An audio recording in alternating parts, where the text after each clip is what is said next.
नमस्कार, एक बार फिर आपका स्वागत है हमारे खास कार्यक्रम में। भोला जी, अब बात हम उत्तर प्रदेश की करते हैं। पश्चिम उत्तर प्रदेश से आप सांसद हैं, युवा हैं, पहली बार संसद में चुन के आए हैं। अगर संसद की बात मैं करूं तो संसद में हंगामा ज़्यादा देखने को मिल रहा है, काम कम होता है, इस प्रकार के आरोप अक्सर लगते हैं।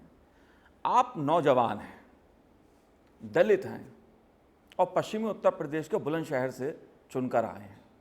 10 महीने में आपको संसद की गतिविधि कैसी लगी? देखिए, जितना 10 महीने में सरकार ने कार्य किया, जितने प्रस्ताव सरकार लेकर आई, जितने प्रस्ताव पास हुए, जितने बिल पास हुए, इतना इससे पहले कभी हुए ही नहीं।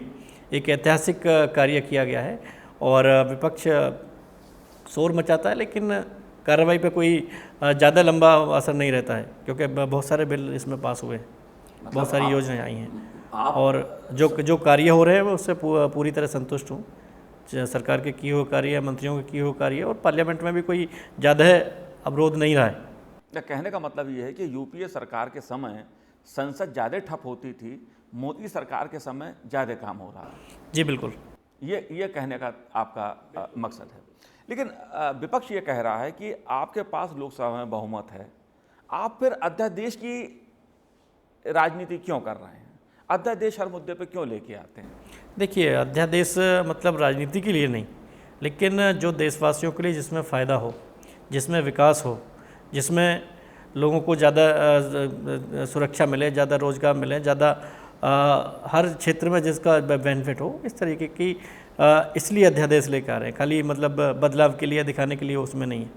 जो विकास की गति में अवरोध बने होते हैं उनको हटाने के लिए और आगे गति देने के लिए, क्योंकि जो सबका साथ सबका विकास की बात है और विकास का जो मुद्दा है वो वास्तव में विकास हो, और वो विकास तभी होगा कि जो कुछ ऐसे रूल्स रेगुलेशन उसमें हैं कि जिनको लेके अगर वो रहेंगे तो विकास नहीं हो सकता।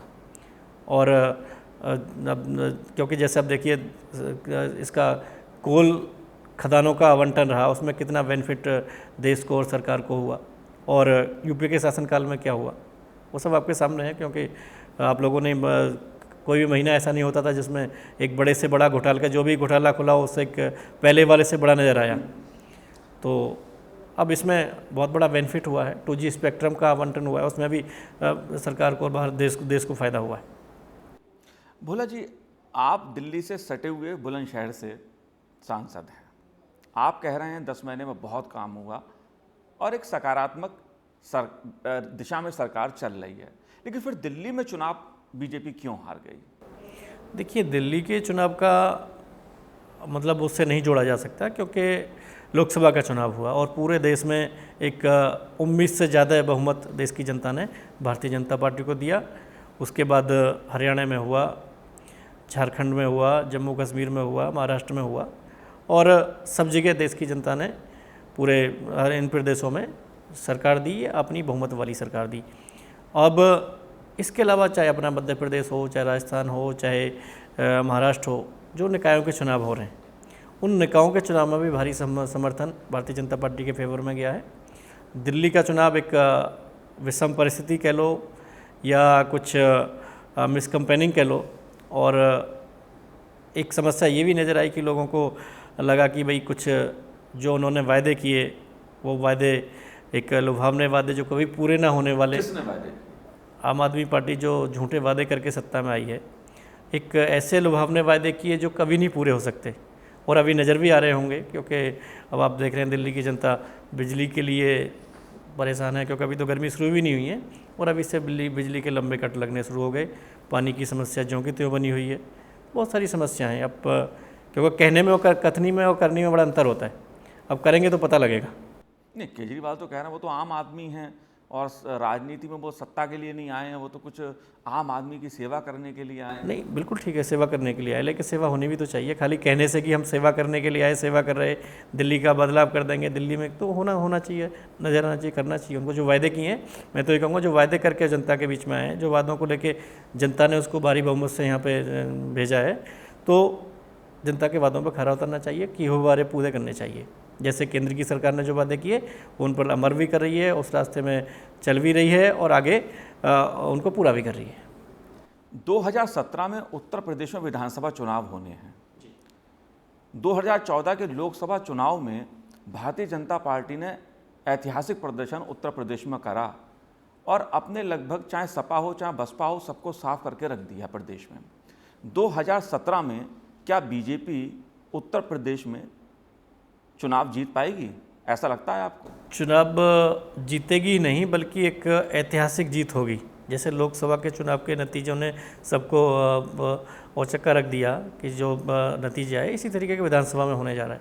क्योंकि उत्तर प्रदेश में काफ़ी लंबे समय से बसपा सपा एक इनकी सरकारें एक के बाद एक चलती रही है और उत्तर प्रदेश की जनता अपने आप को असुरक्षित महसूस कर रही है, ठगा हुआ महसूस कर रही है। क्योंकि उत्तर प्रदेश में आज की डेट में किसानों की बड़ी बुरी हालत है। बेमौसम बारिश ने, ओलावृष्टि ने किसानों को बिल्कुल बर्बाद कर दिया है। उससे पहले किसान लड़ रहा था, जूझ रहा था। जो गन्ना की खेती है, गन्ने का मूल्य उनको नहीं मिल रहा था। पिछले साल का भी बकाया मूल्य भी कई क्षेत्रों में, कई इलाकों में अपने किसान को नहीं मिला है। उसके बाद कुदरत की एक और मार किसान के ऊपर पड़ी है और इस मार में बिल्कुल बर्बादी किसान हो गया, कुछ बचा नहीं है किसान के पास। लेकिन उसमें उत्तर प्रदेश सरकार की जो पहल होनी चाहिए वो पहल उनकी नहीं हो रही। अभी तक सर्वे ही नहीं हुआ है, किसानों को राहत क्या दी जाएगी। अभी परसों हमारी पार्टी का स्थापना दिवस था और उसमें हमारे पूरे प्रदेश में एक योजना के तहत किसानों के जो किसानों का वास्तविक नुकसान हुआ है, किसानों का जो क्षति उनको पहुंची है, जो उनकी फसल बर्बाद हुई है, उसकी बर्बादी का सही से मूल्यांकन करके और सही से और समय से मूल्यांकन करके उनको सरकार से राहत दी जाए। ऐसे ज्ञापन हमने पूरे तहसील लेवल पर पूरे उसने दिए हैं और हम किसानों की लड़ाई लड़ने के लिए और किसानों का जो इस बर्बादी का और उनकी जो बर्बादी हुई है, जो उनका भला है, हम उसमें साथ में हैं। आज अभी विज्ञान भवन में हमारे प्रधानमंत्री जी ने किसानों के लिए बहुत बड़ी दो बातें करने जा रहे हैं। अभी एक तो सबसे बड़ी बात है कि जो सरकार का वो था कि 50% से ऊपर जो किसानों का नुकसान उनको उनका ही मुआवजा दिया जाएगा।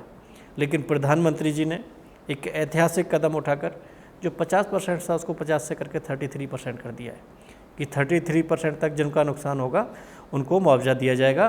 दूसरा एक सबसे बड़ी बात और सबसे बड़ा फ़ायदा जो होगा, सबसे बड़ी जो पहल है, मतलब ऐसा आज तक मुझे लगता है किसी ने किया ही नहीं, कि जो उनका मुआवजा आज की डेट में दिया जा रहा है उस मुआवजे को सीधा 1.5 गुना बढ़ा के दिया जाएगा।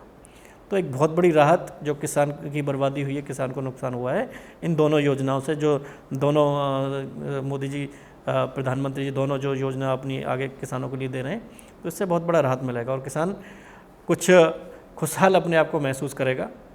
क्योंकि किसाना प्रधान हमारा देश है, कृषि प्रधान देश है। कहीं कहीं जहाँ पे आम के बाग हैं, आमों का पूरा बोर झड़ गया है। आलू की जो फसल थी वो पूरी आलू उसमें दब गए, गल गए, बिल्कुल कुछ बचा नहीं। गेहूं की पूरी फसल या तो लेट गई ओलों से या बिल्कुल झड़ के वो हो गई और लेट के उसमें बारिश पड़ते पड़ते गल गई। तो ये जो इतना नुकसान हुआ है, इससे उभरने का अच्छा रास्ता निकाला है किसानों को उभारने के लिए। तो निश्चित ही किसानों को इससे राहत मिलेगी और उत्तर प्रदेश में खासकर, क्योंकि उत्तर प्रदेश में हमारी सरकार नहीं है, दूसरी सरकार है, तो उसका भी फ़ायदा मिलेगा। भोला जी, एक छोटा सा ब्रेक और लेना है मुझे, उसके बाद मैं यूपी के संबंध में आपसे और सवाल करता हूँ।